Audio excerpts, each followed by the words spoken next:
Did Trump really stop critical funding like Medicare, Social Security, and so on? Apparently not. But somebody wanted to make a story out of it, and looks like a big hyperbole was created. In fact, 22 states sued and got some sort of an injunction in place.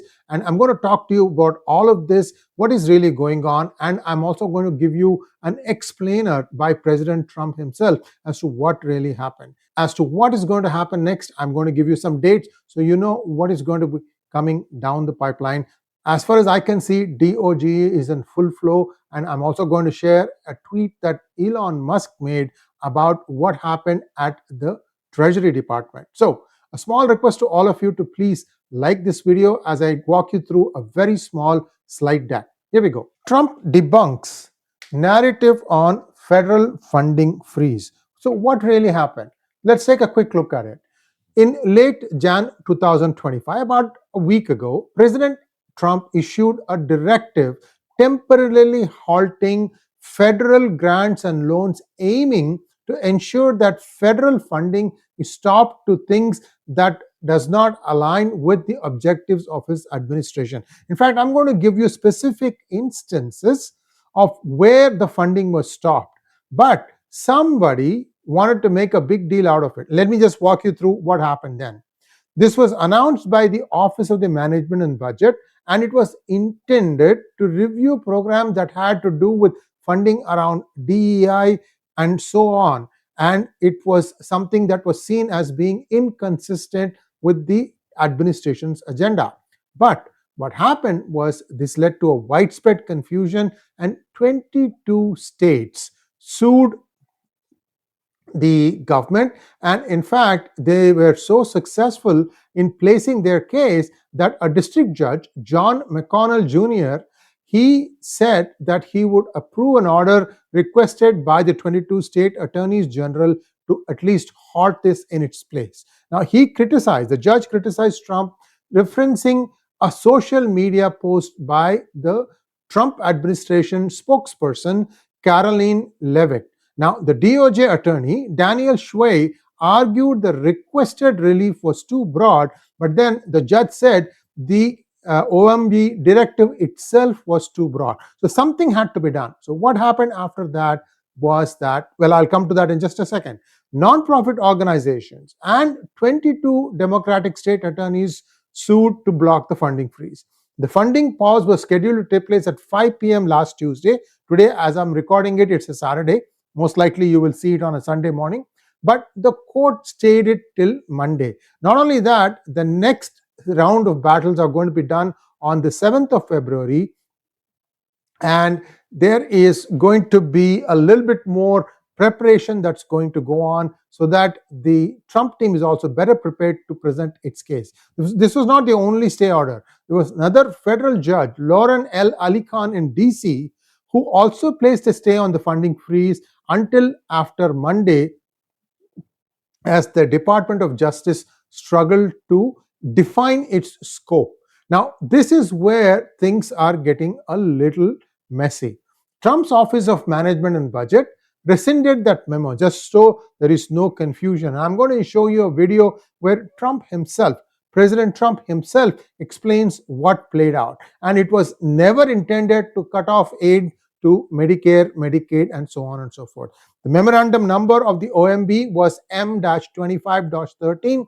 This is just to prevent any kind of confusion. So the next thing that happened was White House Press Secretary Karoline Leavitt clarified it was not rescinded, only the OMB memo was rescinded.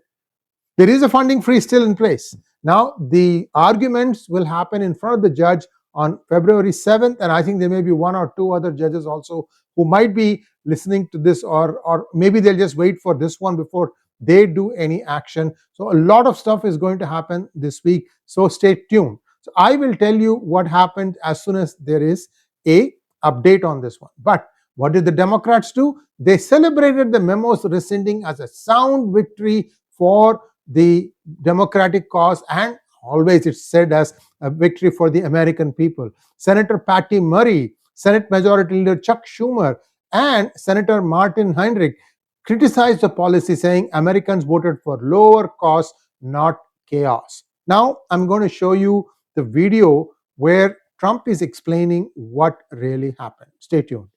Announced in 2015, and we won in 2016. We did very well in 2020, but we did really well just recently. And I'm restating right now to correct any confusion that the media has purposely and somehow, for whatever reason, created Social Security, Medicare, Medicaid have not been affected by any action we're taking in any way, shape, or form. We are merely looking at parts of the big bureaucracy where there has been tremendous waste and fraud and abuse. In that process, we identified and stopped $50 million being sent to Gaza to buy condoms for Hamas. 50 million. And you know what's happened to them? They've used them as a method of making bombs. How about that? We stopped an attempt to make an illicit payment for illegal alien resettlement.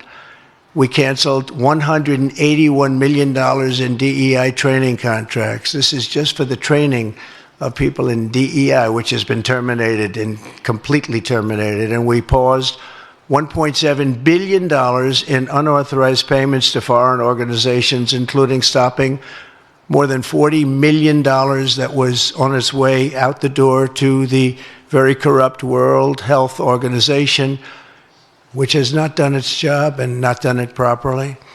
We also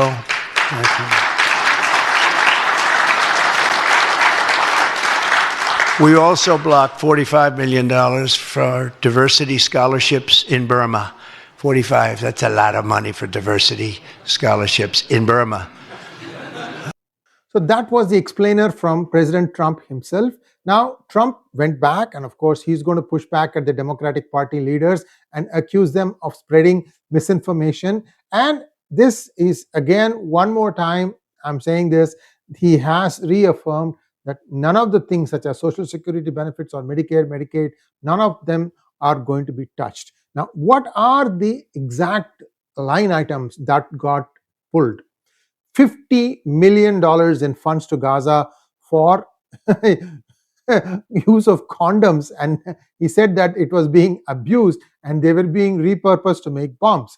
An attempt to fund illegal immigrant resettlement.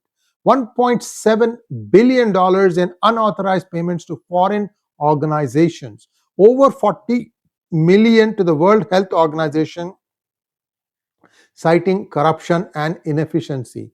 $45 million earmarked for diversity scholarships in Myanmar.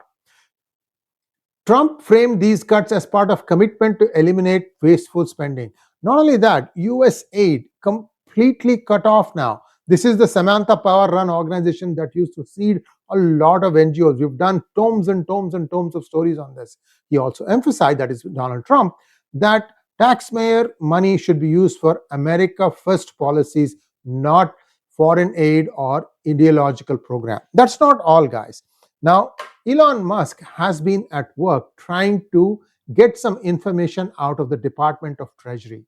Now, the highest ranking Treasury official, David Lebrick, he, rather than complying a request by DOJ, chose to resign. What was he doing? Well, Elon Musk says that the DOJ team discovered, among other things, that payment approval officers at the Department of Treasury were instructed always to approve payments even to known fraudulent or terrorist groups. Remember, I've been telling you about the alphabet soup organizations?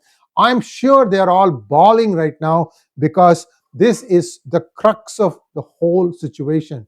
He said, this is Elon Musk, he asserts that not even once did they follow the proper procedure. So a lot of SHIT is going to hit the rotating mechanism fixed on the ceiling and duck for cover. Those of you who are involved in this, I think we are just beginning to see the beginning of a huge scandal here in the Biden administration. Thanks for watching. Please like, share, and subscribe to our channel.